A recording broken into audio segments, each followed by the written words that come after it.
So, welcome to the next edition of the Rare Business Podcast. With me today, I have Eric Hansen, who is CTO and founder of SiteSpect. Hi, Eric. How you doing? I'm doing well. Hi, Adrian. Thanks for having me. You're very welcome. Now, Eric, for the benefit of our listeners and readers, can you tell us a little bit about you and a bit about the work that you do and the work that SiteSpect does?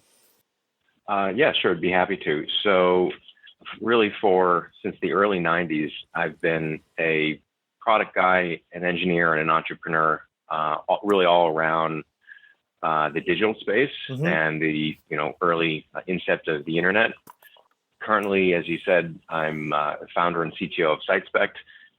SiteSpect was founded in 2004 and actually grew out of an evolution of the previous company that I started called World Machine, which in the mid 90s and the dot-com era was really one of the first consulting and engineering firms focused specifically on building out those first generation e-commerce and publishing sites. Right. So I had a lot of opportunity in that time to work with companies that were traditional brands that were trying to figure out how to get into digital and take advantage of what was then the World Wide Web and the new internet, and starting out with what you would look back on fondly now and say, oh, brochureware websites, right? But figuring out how to make those interactive, add transaction capabilities, and what that inevitably led to was how do you create a compelling, usable, persuasive, effective customer experience online? And after doing that bespoke so many times with various clients, we came up with the idea that wouldn't it be great if we could actually try different versions of a customer experience as an experiment, a controlled experiment, and learn based on actual end user behavior what worked and what didn't. Right. And essentially built a tool, a platform to do large scale experimentation, targeting and personalization, specifically for digital, which, as you know, now is not just desktop, but includes mobile and other channels. And we commercialized that. And that essentially was the incept of SiteSpect. And that's what I'm working on today. Fantastic. Now, one of the reasons I'm really interested in, all things kind of customer experience and how kind of what firms can do to improve that and so on and so forth. And we were talking offline and you were telling me about how you're really excited about the potential of AI for customer experience and, how it can help improve it, make it easier, make it more effective and so on and so forth. But can you tell me a little bit about why you're so excited in terms of the potential? Sure. I think a couple of different reasons. First, and obviously, I'm in the line of business of helping, large brands make their digital presence better, more effective, and compete online. And artificial intelligence and personalization, machine learning, whichever term or terms you like, are certainly a key trend and a key part of that to be able to scale and help people navigate what is increasingly a complex set of options, product, services, things that they could buy that they may want to steer away from, and just trying to reduce that overall friction. That's certainly from a commercial and a business standpoint, a big part of why I'm excited is just evolution and the promise of always doing better and hopefully learning from what worked and what didn't, and just evolving. But the other reason I'm excited is because, like you and probably many, if not all, other folks that are listening to this podcast, I'm a customer too. I spend, a lot of time online. Whether it's buying a gift or refilling some household staples, that we consume and we need to reorder, or booking a trip or a flight or whatever. I want to have a good experience. I want to ideally find the product service solution that I need, and then conduct a transaction, or at least start on that relationship with a brand. And I don't even, so for me, it's not so much about saving time as it is wanting to make sure that I've made the best choice possible. I don't have a problem, or I don't think it's a disincentive to spend more time doing research or reading or looking at different options. But I think the consumers have this instinctive fear of making the wrong choice, and part of AI and recommendations and personalizations, as it's known really in the commercial e-commerce space, is trying to help people make better choices, be better informed as they're doing it, reduce friction, reduce that sense of risk, and all of that helps us both in business and in our personal lives, as really the online is predominantly the channel through which we're making our purchases these days. Right. That's brilliant. However, the kind of other thing that you kind of said earlier, which really kind of like sort of stood out to me, was this. You also kind of went on to say that, but given all this kind of the potential of AI and how it can help improve customer experience, you also went on to say that brands should also proceed with kind of caution. I mean, what are we talking about here?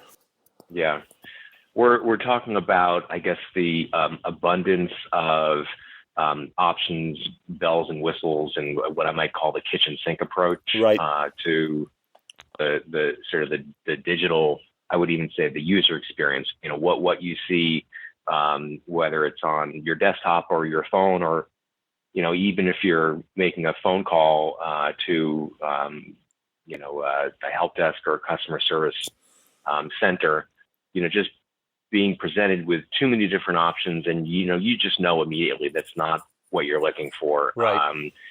And I think when you layer in, here's a sort of basic generic one-size-fits-all experience, and then you try to improve that by getting smarter, you just need to be careful about doing that in a way that you're adding clarity and guidance or guiding the end user, and not literally just putting additional stuff on the table that has to be understood, processed mentally, and overcome as yet another feature or function that is, while trying to simplify a process, is at the same time making it harder, because you're adding complexity or instrumentation to the user experience. I think that's really one of the main things that I see, that we see in our customer base is, it's kind of like whatever happened to less is more. Right. Yeah. It used to be, for those of us old enough to remember, if you wanted to go out and buy an appliance, you'd go to a store, and there'd be for that specific type of appliance that you wanted, there might be 2 or 3 brands, and someone was there, typically in the brick and mortar retail setting, to help you with selections and understand the differentiation between the products. And the reason they only carry 2 or 3 is because if they carried every single possible product from every manufacturer, there'd be very little differentiation in feature or price. Now, online, of course, you go to any mass merchandising e-commerce site, and you really can pretty much buy any model of any product, of any appliance or any other product category. And I think that that is a form of more options are good, but at the same time, more options are harder to select from. And so, there's sort of that double-edged sword of giving more selection, while at the same time helping people to reduce the options and ultimately make a purchase. Yeah. Because if there's too many options and they all seem pretty similar, I may say, I'm going to pick this up another day.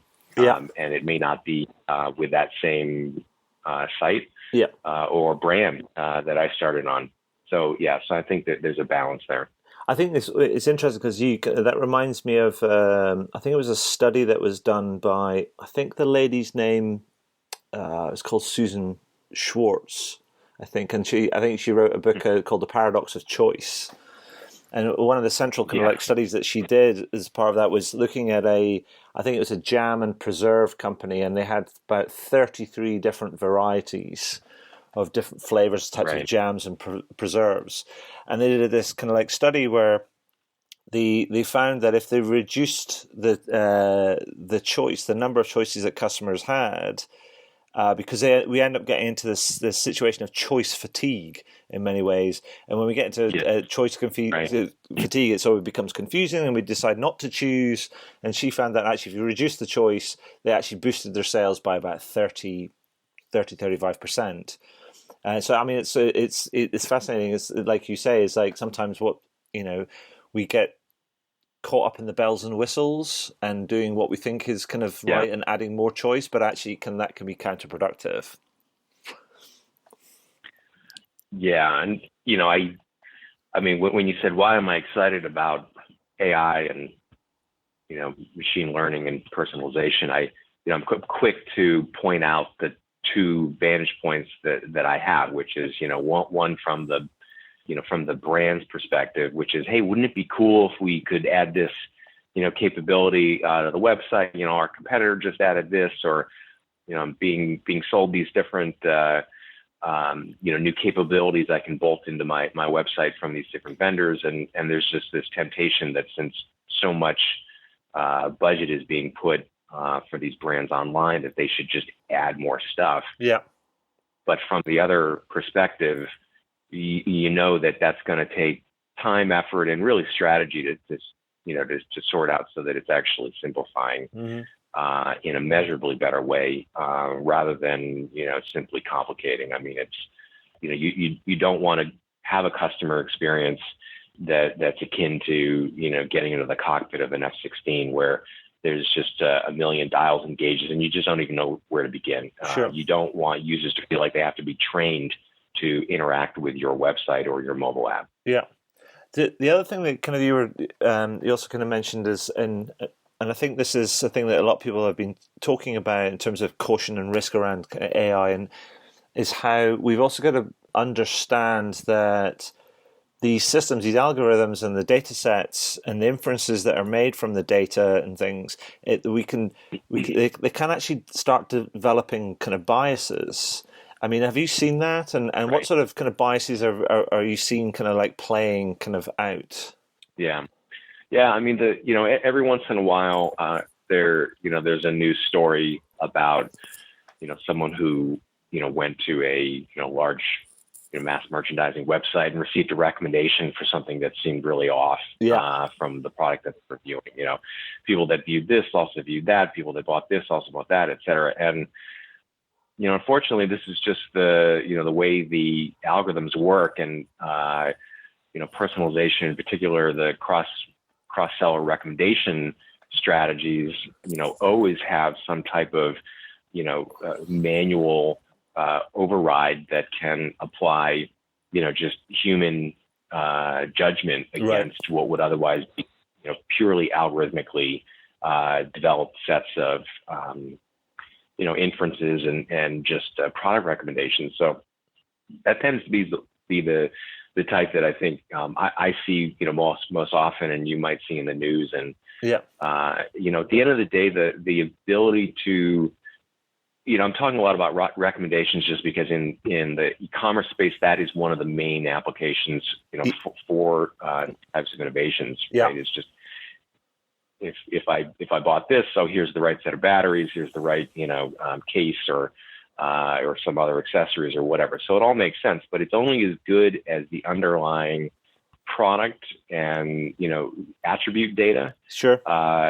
Which in a lot of cases is really still not that granular. Product manufacturers are really upping their game in terms of specs and dimensions, and making it so that you can compare multiple products to each other on an apples to apples basis.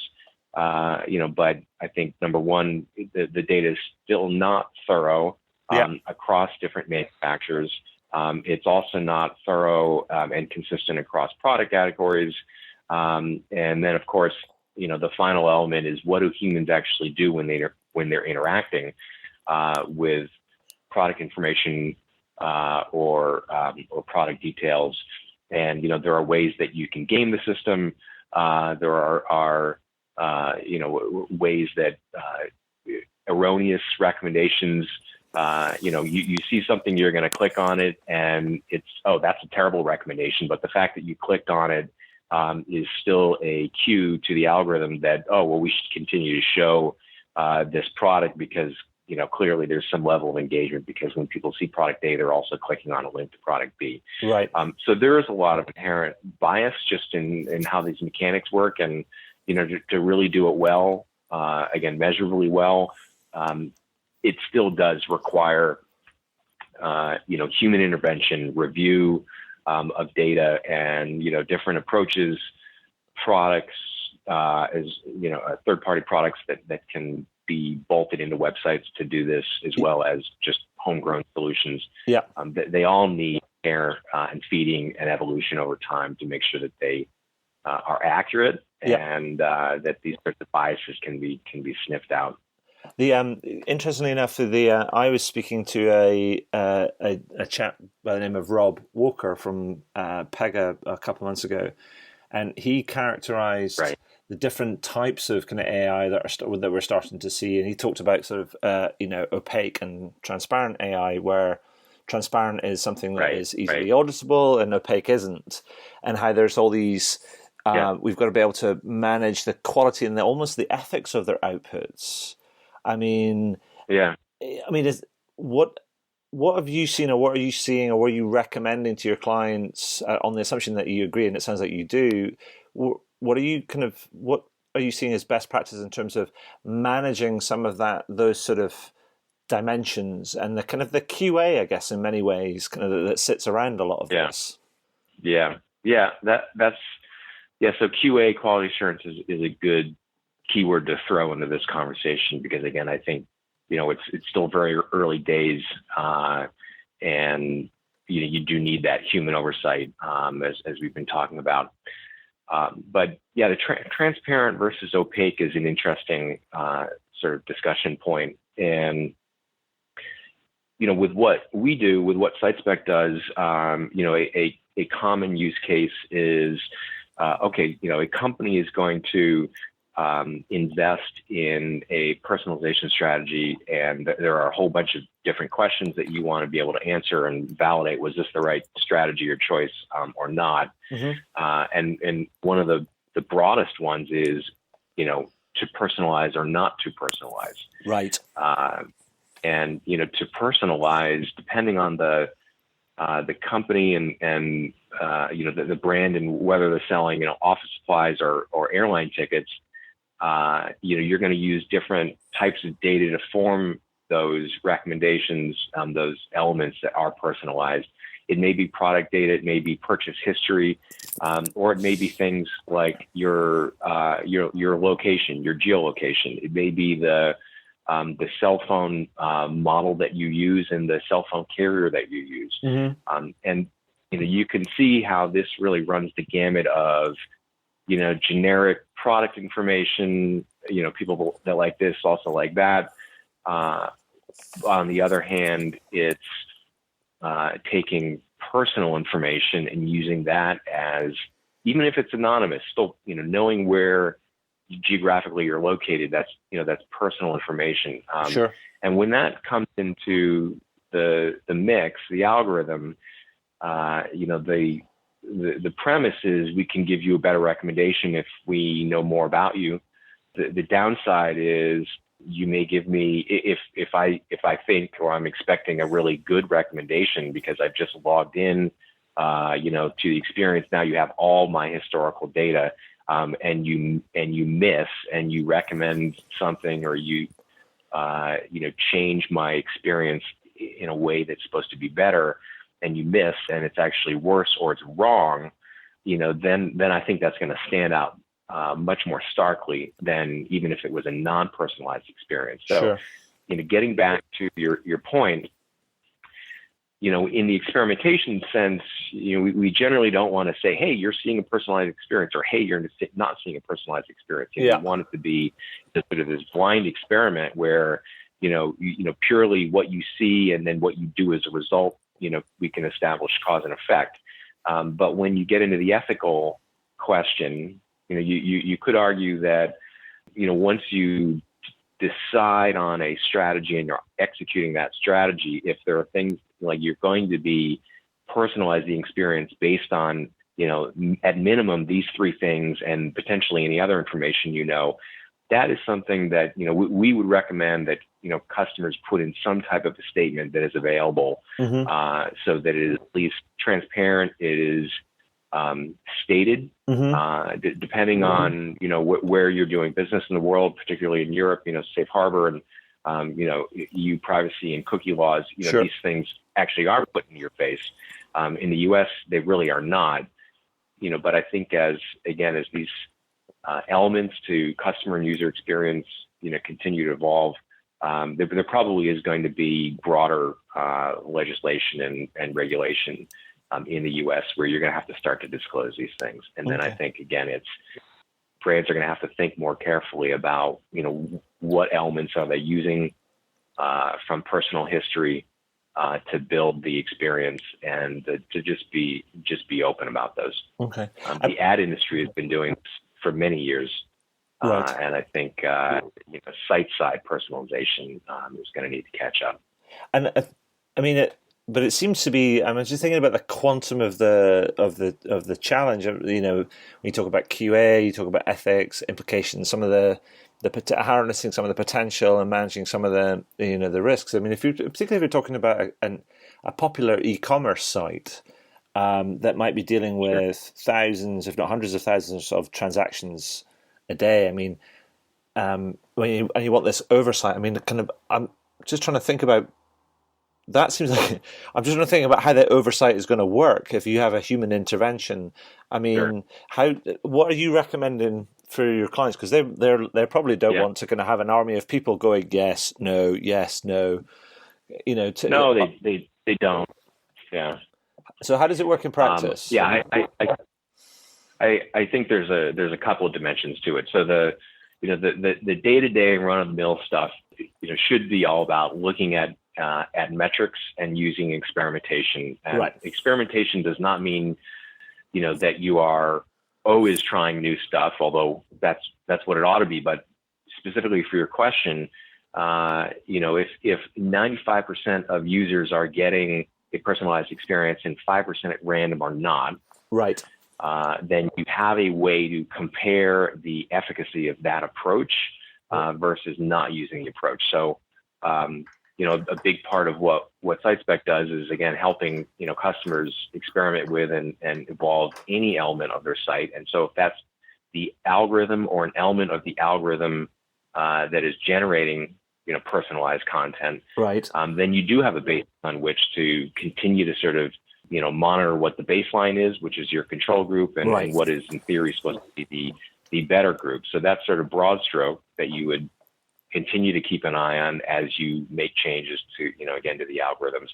And then on a specific, product or SKU basis or recommendation, again, it's granularity of data, and it's being able to have control limits about what the expected conversion rate and engagement rate and different business KPIs are, and just know when something is veering off and being able to address that. So that's sort of the broad method. In terms of individual, when I viewed this product, I got really a set of, lousy recommendations.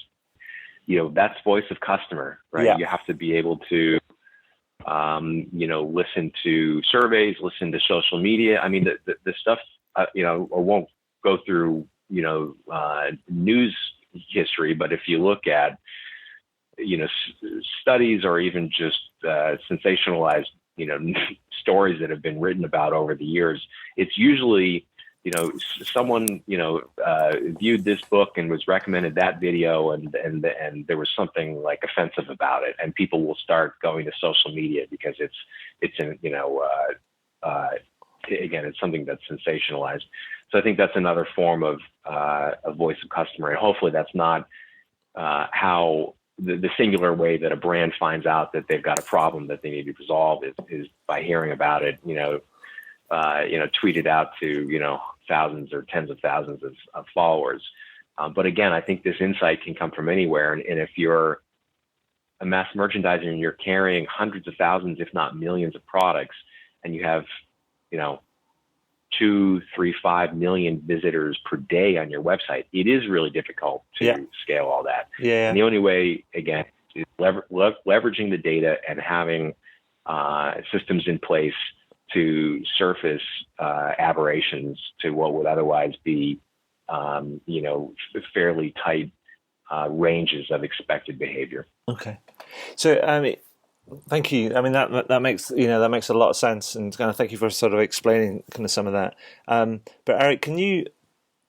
I mean, I know you work with some panoply of kind of like big brands and things, and many of which, obviously, because they're working kind of with you, will be getting stuck in with the use of kind of AI and trying to improve their experience and kind of in personalization and stuff.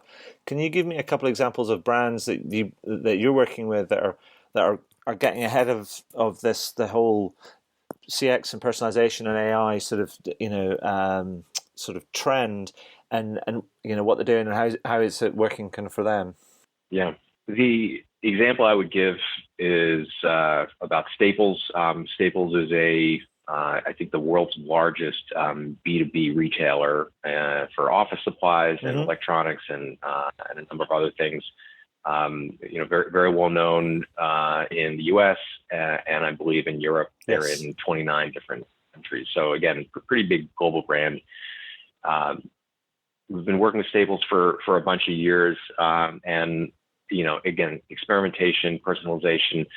But on the topic of your question, a recent set of significant wins for them was really identifying how to best incorporate tailored recommendations. So, personalized, recommendations for products or refills on products that you previously bought. And different deals and promotions that are going to be relevant to you, integrating those specifically onto their homepage.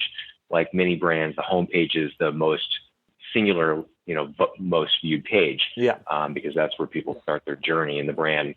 And for Staples, some of the sort of headline numbers, that came out of this set of experiments and really optimization effort was that they significantly improved engagement, which they measure as it's a compound of a number of different user experience metrics, but they improved their engagement by 114%. Wow. Okay. So really very significant lift there. And then also boosted conversion. So percentage of, visitors who make a transaction, a purchase, increased their overall conversions by 15%. Which is, material and very significant when you look at the scale of their website and the volume that they do. Perfect. So, for that's, one of a number of examples, but again, really impactful when you look at, what they're trying to focus on in terms of a simple and efficient and clean user experience, but also as we talked about, layering in some of these bells and whistles that make it a better user experience, more relevant, persuasive, and not just adding stuff that the user has to then, wade through and figure out. So it's almost like personalization, but it's subtle enough and it's so on spot that it just doesn't seem abnormal. It seems very natural and fluid, and that's really working well for them. Excellent. So, I mean, Eric, that sounds kind of, that's brilliant. But if I was to say to you, if one of our listeners was an exec or a leader and say in an e-commerce kind of business, and they were saying, yeah, you know what, our personalization isn't that great, it's a bit clunky. I like the sound of kind of what you're talking about, this kind of layering in something which is a bit more smooth, feels a bit more seamless, makes more sense.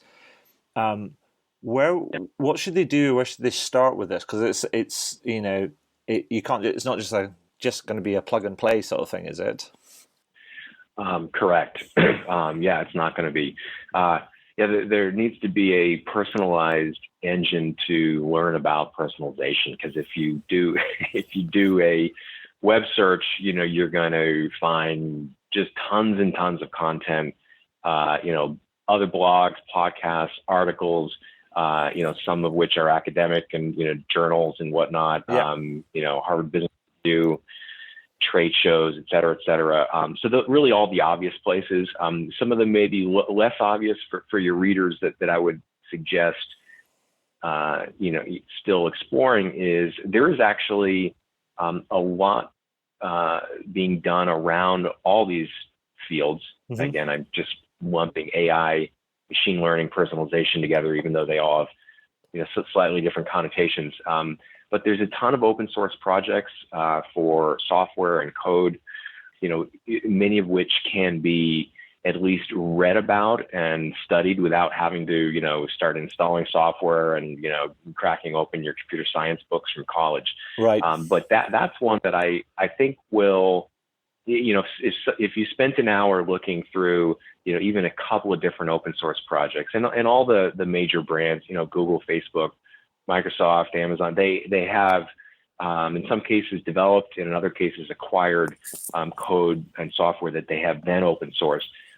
Very well documented, a lot of activity around those. And that I think is a good learning experience, even if, ultimately as a commercial business, you're going to go out and potentially, work with another firm, whether SiteSpect or someone else, Mm-hmm. That's going to layer on, just professional services and strategy and what else may be needed. But I think that's a really good way to get a better rounded education around what's available, the state of the art, what projects and approaches are, sort of growing in momentum and popularity, and what are some that may be a bit dated at this point. So it seems like, Eric, what you're saying is, ladies and gentlemen, before you commission or start putting together investment proposals for next year, you got to go back to open source school. Well, I just think that's generally a honest and relatively non-commercial way to get educated. Yeah, of course. Even if you're going to go out and spend money, whether you take open source and build on it, you may spend more money that way, but have additional customization flexibility, or again, you work with a firm or some combination of the two. Yeah. I just think the educated buyer, the educated businessman, businesswoman is going to be the most effective. Perfect. So, Eric, is there anything else that you'd like to add that we've kind of missed out before I ask you my final two questions that I always ask at the end of these interviews? Yeah, I mean, I just reiterate the notion that, there's a lot here that's new. There's a lot of stuff that's not new, that's old. But when it comes to your specific brand and your specific customer base and all the things that make them unique, there is no one size fits all solution for you as a brand, and of course also for your customers. So it's just to reinforce the notion of experimentation is, the idea that you can try things out and find out what's best, but at the same time, try things out and find out what is ineffective or actually harms the user experience. That's really the key to all of it. If you have a mindset and a strategy of experimentation, then you can really try anything, and that you will have a built-in mechanism to only be improving in a positive direction, evolving in a positive direction, and not rolling out things that may seem like, cool, shiny objects, but, without realizing it, you're going to actually make your user experience worse. You don't want that. So just treat everything like an experiment, learn, improve, and grow from there. Perfect. Thank you. Now, Eric, so this brings me to my final two questions. And the first one is based around, so I wrote a book last year called How to Wow, and it was just a whole collection of a whole bunch of insights and ideas and sort of strategies around how to inspire people to that there's no, as you said before, no one way to improve your customer experience. But what I've been doing since its publication, so the last year, is asking everybody on the podcast interviews is, what does wow service or experience mean to you?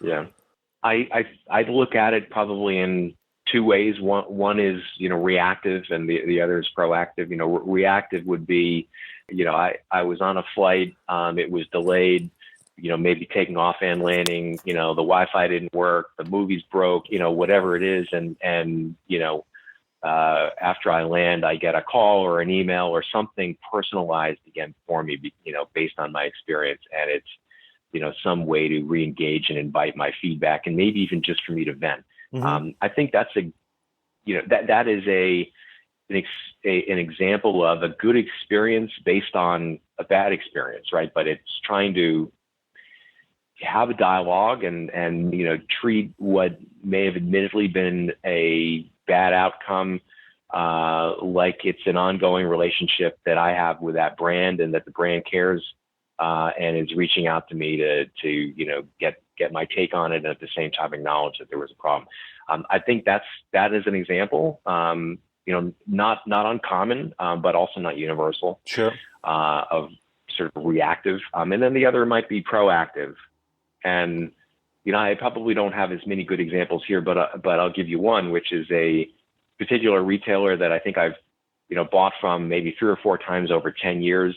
And every once in a blue moon, every like 18 or 24 months, I'll literally get a call from a rep from this retailer saying, "Hey, we haven't heard from you in a while. Just real quick, touch base, make sure everything's okay. We've got a few promos going, this and that." It's like, it might be a 30-second conversation, but it always catches me off guard, and it surprises me, and it's so folksy and, again, personalized specifically to me, that again, since I haven't bought from these guys, really more than that many. It's a music retailer, so I don't have to buy musical gear all that often, but it always catches me by surprise, and it's something that I remember. And if I need to buy a product in that category, that's where I'm going back to. So that would be an example of a proactive one. And again, these things just, they're not universal, so they stick out right now. And those would be sort of the 2 examples that come to mind. Perfect, thank you. So that brings me to my final question. And it's one that I always like to ask at the end of these interviews, Eric. And the question is this. Yeah. Is there anything that you would like to shamelessly plug? That I haven't already. Yeah, not shamelessly, but yeah, I would just encourage folks to check us out on the web, www.SiteSpect.com. We have lots of content that is intended to be, educational and, informative, and not solely commercial in nature. And those are resources that we create simply to educate the market, and again, to be honest and fair about what these capabilities bring to the digital business strategy. And I encourage people to look at those and others as well. Perfect. Eric, I'll make sure we get all that kind of linked up, and so give you and the folks at SiteSpect and the work that you're doing a big shout out when this goes live. But just wanted to say thank you for your time and sharing your insight and experience today. That's been great.